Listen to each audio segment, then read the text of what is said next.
Ako po si Shane Odronia, 37 years old, mula po sa General Trias, Cavite. Maayos naman yung pamumuhay namin nun kasi may bahay kami.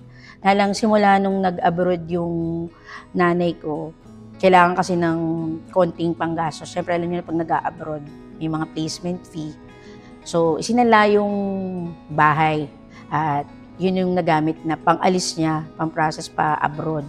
So, sa hindi inaasahang pangyayari, hindi rin masasabing successful yung pag-abroad kasi nagdalawang taon lang yung nanay ko. So, sa kasalukuyan nun, may mga trabaho din ako pero hindi siya full-time. Then, nung naramdaman ko na medyo hirap kami kasi kailangan na naming magbayad, sinisingil na kami doon sa inutang namin.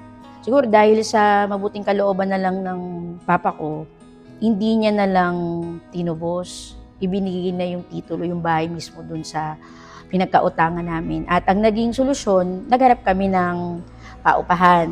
So, nangupahan kami hanggang sa isang pagkakataon, yung kuya ko na nasa Sunnybrook, nagsabi sa amin na mura daw doon. So, doon kami napalipat. Hanggang sa talagang naramdaman ko na kailangan ko na talagang tumutok, maghanap ng full-time na trabaho.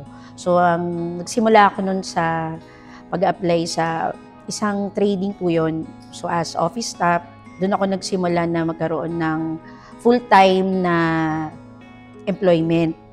So, awa ng Diyos ay nakakatulong papaano, pero kinukulang pa din. So, nag-isip ako ng isa pang paraan. Try ako ng call center, tapos nag-try din ako ng ESL. So, doon, nag-part-time ako noon. Awa ng Diyos, doon sa pagpa-part-time ko na yun, doon ako nakakuha ng bahay. So, awa ng Diyos, nung nakakaisang taon na ako sa pag-ESL, ay natutuloy-tuloy ko naman ng paghuhulog.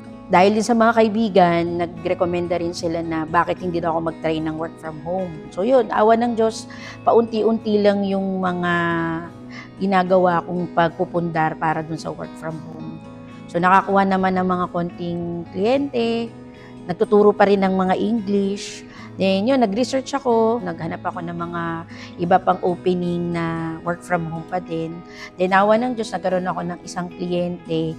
So awa ng Diyos, dahil maganda yung naging performance ko, so maganda rin yung naging, kumbaga, sweldo din doon. Compared dun sa mga nauna kong trabaho, parang ito yung, parang masasabi ko ng malaki. Kaya mula doon sa maliit kong computer, nakabili na rin ako ng laptop. Ayun, tapos doon na nagsimula na nag-a-add ako ng mga side hustle. Parang ito na yon yung work from home, ito na yung gusto kong trabaho. Masaya ako dun sa ginagawa ko. Then through time, awa ng Diyos na nakakuha na kami ng bahay, nakakatulong na rin ako sa mga magulang ko. At yon, may mga kliyente ako ngayon, awa ng Diyos, na nagiging maganda yung, kumbaga, pasweldo. Yung masasabi kong conflict sa trabaho ko, time, kailangan mo silang i-reach out na dapat natutulog ka na, pero hindi mo pwedeng hindi gawin kasi hindi dahil yun ang kontrata mo. Kasi concerned ka doon sa kumpanya mo na pag hindi mo nagawa yun, malaki yung magiging epekto sa sales ng company mo. Kaya yung sa work from home, kumbaga as a virtual assistant, kasi yung pinaka-job role ko, malaking bagay siya sa akin at ito yung parang masaya yung aking kalooban na ito yung naging trabaho na bigay ng Diyos na nagagawa mo yung gusto mo at the same time kumikita ka, nakakatulong ka pa rin po sa pamilya mo.